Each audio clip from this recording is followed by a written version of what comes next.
What is your understanding of working as a Scrum Master in an enterprise environment? Alternatively, how well do you understand SAFe? Or we're going to handle this today by addressing about 20 different questions you expect to get in an interview if you are applying as a Scrum Master in an enterprise environment, or if it is specified in the job requirement that we need someone with a SAFe background. So what are the top 20 questions you're going to be expecting? We're going to go through them today. And I know that this is definitely going to help you broaden your knowledge about Scrum and Agile. All right, before we get into the questions, one generic question a lot of people ask, which is a bonus to start, and we're also going to give a bonus at the end of the 20 question, is what is the difference between Scrum and SAFe, right? And I know many people kind of think, okay, I need to go do Scrum, then I can do SAFe. And they try to separate these two concepts as different fields. Now, in a very simple term, SAFe is Scrum implemented in a bigger environment, which means that you cannot do SAFe without understanding what Scrum is, because Scrum is also implemented in a SAFe environment. So the core difference between Scrum and SAFe is the lens at which we look at how work is being delivered using the Agile framework. All right. And that takes us to our first question for today, which is, what is Agile? And list some of the Agile framework you have used until now. Okay, it's a very important question. It's technical. You don't just want to answer the meaning of Agile or the framework you have used up to now for answering sake. You need to understand exactly how to back them up. Now, the first component of this question, what is Agile? Agile is a mindset. It's the way of thinking, right? Which is why you have the what? Agile manifesto, and which is why you also have the values, and you also have what? The principles. So because the way of thinking, there are values and principles that govern how you should think. Now, some of the most popular, which I know every person who has worked in an environment with Agile should be familiar with. Number one is Kanban, number two is Scrum, and number three is SAFe. Now, these are the three most common use framework which you can list. Now, we also have Spotify. We also have Less. We also have Lean development. We also have extreme programming, and you can name the rest. We also have test-driven and behavior-driven. But you will realize that Scrum and SAFe most often integrate most of these other frameworks in their process of delivering the work. All right, that's a conversation for another day. So that was the first question. All right, welcome to the Scrum chat room with Dr. Francis Mbonya. If you're new here, make sure you click the subscribe button. We are going to go simple, straightforward in giving you knowledge on how you should answer your interview questions today, most especially in a SAFe environment. For those who, if you're not SAFe certified, definitely this is going to broaden your knowledge. But if you want to be SAFe certified, we are running a SAFe certification next week.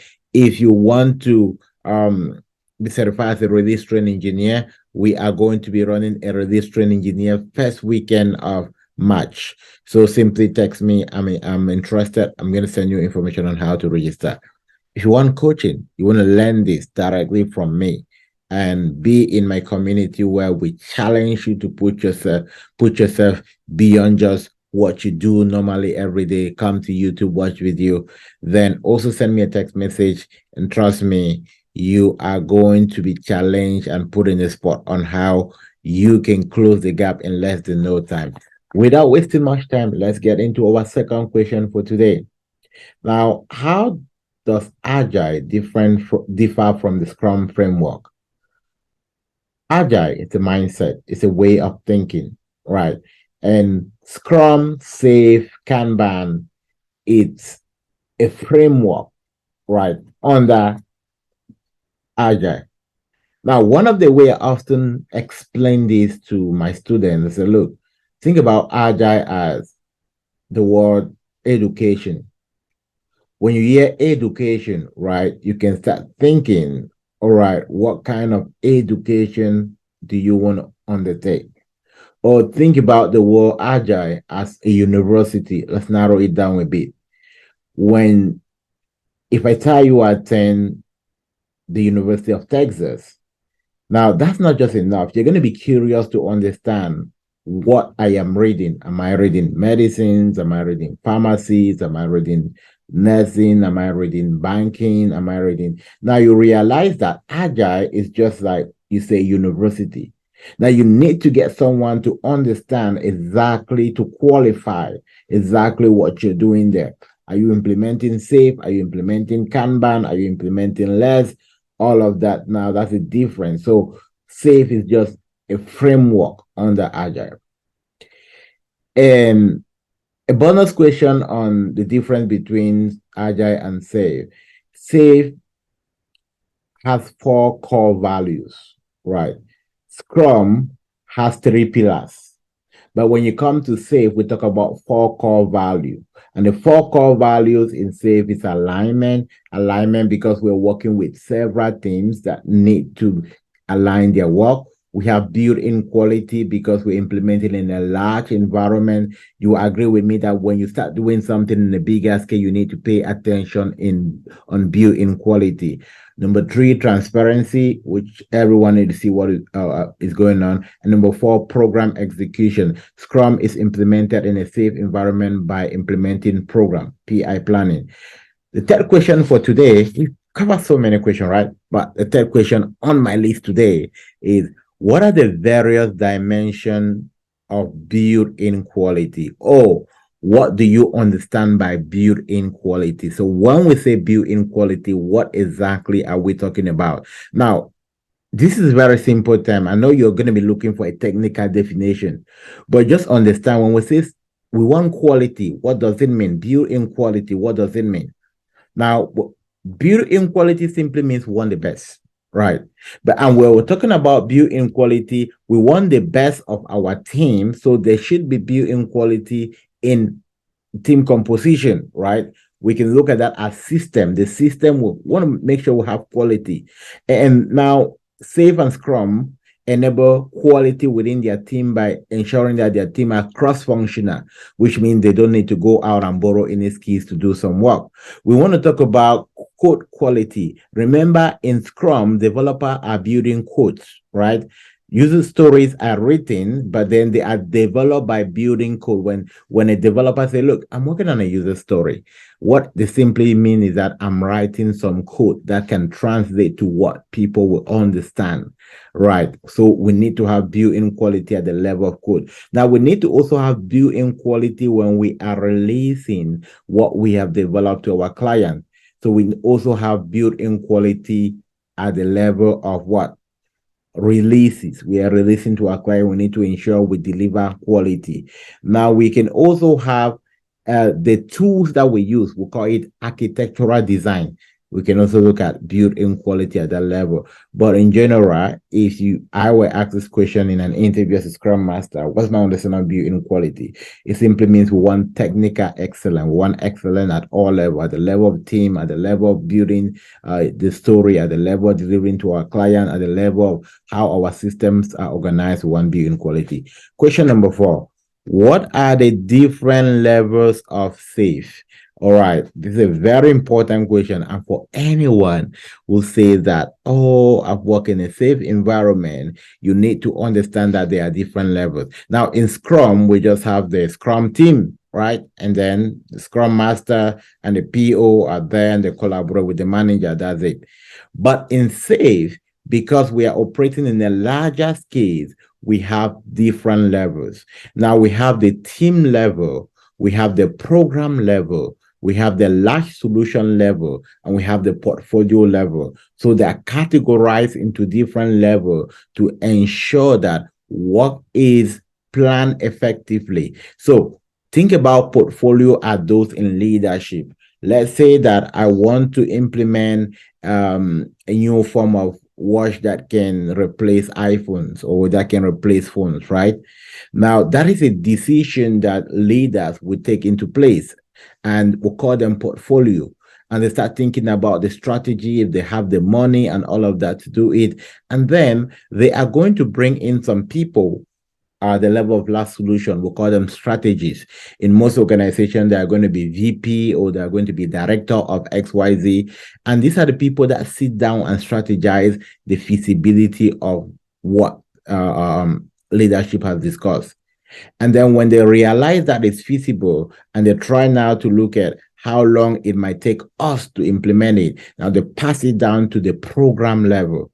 At the level of the program, that is where you start talking to your manager, and we start having different program managers that want to implement this. And those who actually do the work are called knowledge workers. Knowledge worker operate at a level of team level where you have the scrum master, the product owner, and the team.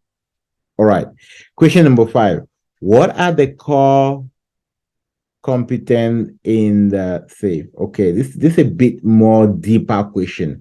You will not expect this question in an interview, but I'm just going to go through the different 7 core components of SAFe. You don't really need to know this, but for education purpose, we have the enterprise solution delivery, we have agile product delivery, we have team and technical agility. This definitely can come up. You would definitely not really expect this, right? But these are the different components. I'm just going to explain them. We have lean leadership. Then we have lean portfolio, we have continual learning, and we have organizational agility. Now we'll talk about the core component. Core component simply means that what actually guides, what guide us is very important to focus about what actually guide us. Very important. Question number 6. What are some of the key metrics that you can use in evaluating the success of your team in SAFe? Now, this is a straightforward question. I will go with, I'll look at my velocity, and also look at the velocity always gives you an idea of team performance, right? I'll look at my burn down chart, which is also kind of gives you how your team is performing in a more closer look day to day. I will look at communication. I will look at flow. I will look at also PI objective. PI objectives are very key metrics that help us to evaluate if we are doing well in SAFe. I'll also look at dependency. One of the key questions you definitely will not miss in the SAFe environment is about how to coordinate dependency, which is going to be our question number 7. How do you coordinate dependency in a SAFe environment? Now, in a SAFe environment, what you want to understand is that we have multiple teams that are collaborating together. Now, so dependency is not just going to be among within your own team. It's also going to be across other team as well. Now, one of the ways you can handle those dependency, most organizations use Jira Align, and Jira Align help you to be able to map out or to write out this dependency, and you can effectively track them. But there are organizations that practice SAFe and they don't have Jira Align. So in that case, you need to find a manual way on how you track this dependency. And you can actually track dependency by ensuring that you effectively link them up in stories. And when you're doing your what story mapping or so, or when you write a story, you can actually link a story. This story is linked to this in such a way that if you look at it, you know you can trace a dependency. But that's a bit complicated because unless you go click on that story, you will not be able to understand what level of dependency they have. So an easier way is that you can be able to create a map, right? You can create a map on Confluence, or you can create a map on the Mirrorbot, or you can just have your own personal node where you can list down all the story ID with dependency. And then you can also list down the team you need to collaborate with them.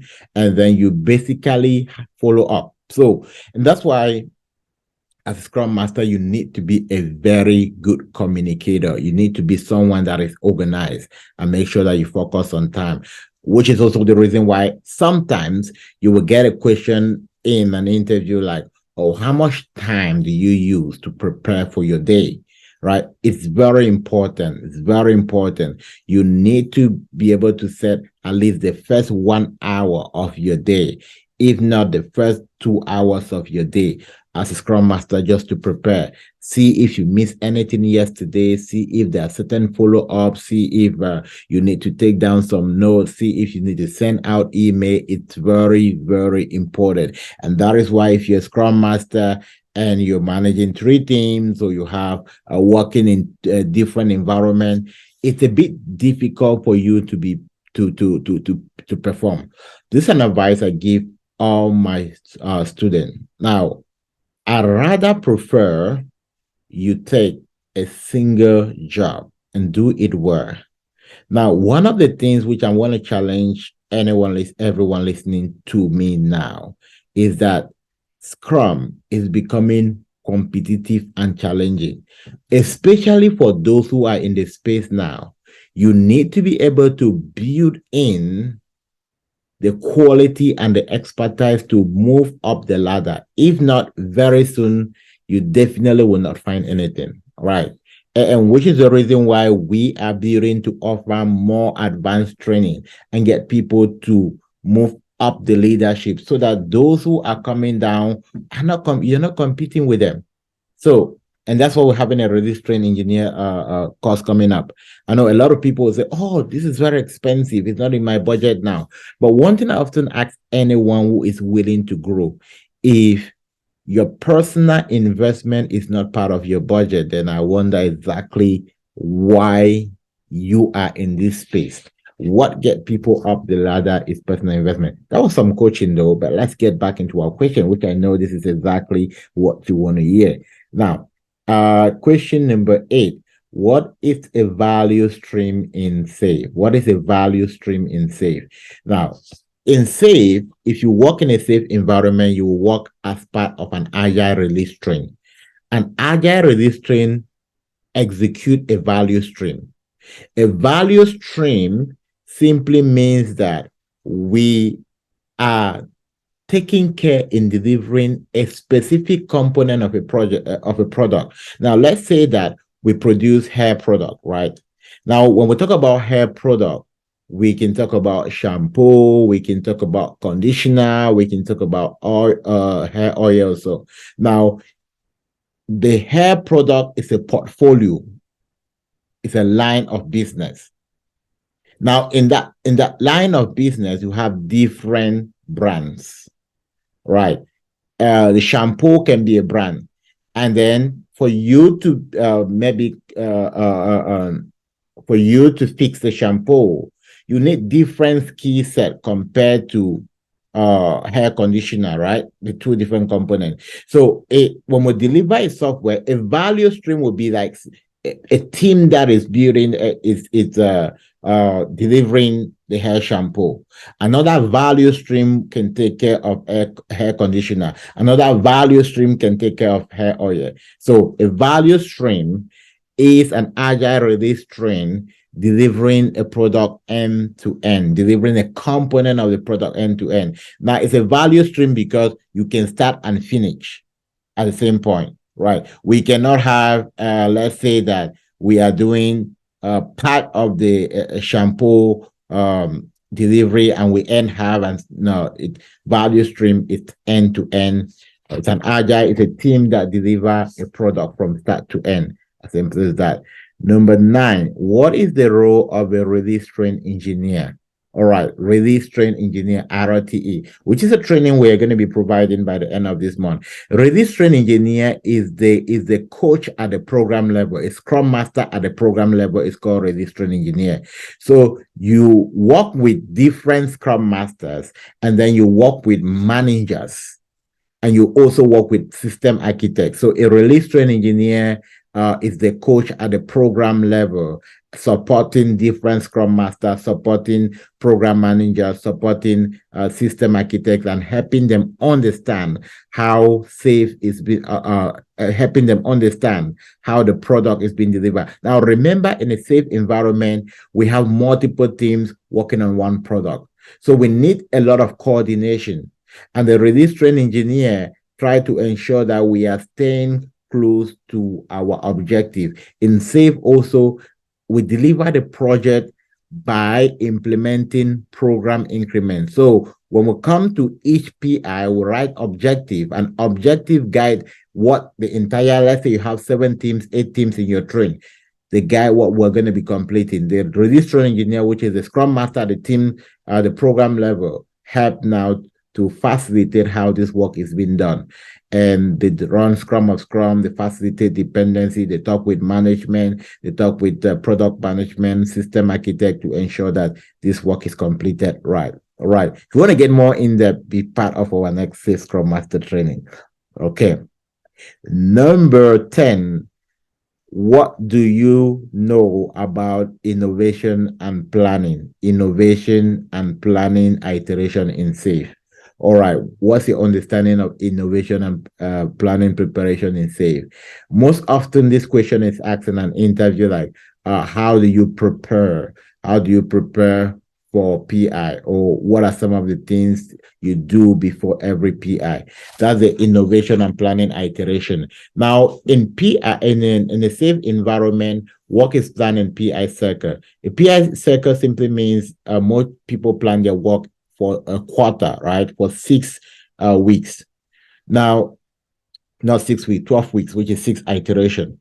So as they plan their work in a quarter, they need to plan the other quarter. So in that way, the last 2 weeks of that quarter is always left without any work plan. And that is called innovation and planning. That period is left because if there's any work that overflow, they can handle it. So it's a period where they handle buffer. It's a period where they also inspect and adapt what they have been building. So innovation planning iteration is a period where we create room, first of all, to plan and to innovate. Planning in the context that if we have any of us work that was spill over, we have time to work it. We have time to do our documentation. We have time to do the demo of the entire solution. We have time to be able to inspect and adapt what are some of the challenges we have been through and how we've been able to learn from them. So that is the IPI iteration. Now, I want to talk about 20, but maybe let's stop at 10. Right. Let's stop at 10 today. Tomorrow, I'm going to do the next 10. So expect the next 10 tomorrow. Right. Thought I could do all the 20 today, but because of time, I'm going to end at 10 today. And tomorrow, I'm going to do the next 10. And the first question I'm going to be answering on my list tomorrow is about what is iteration review. Is it the same as the spring review? I'll talk into that. And I'll also look at what the story means in the context of safe agile. So I'm going to continue from this tomorrow. All right. Thank you for watching today. Make sure you click the like button, share button, and then for those who are interested in safe or release train engineer, simply send me a text. I'm interested. How do I get in? I'll see you in my next video.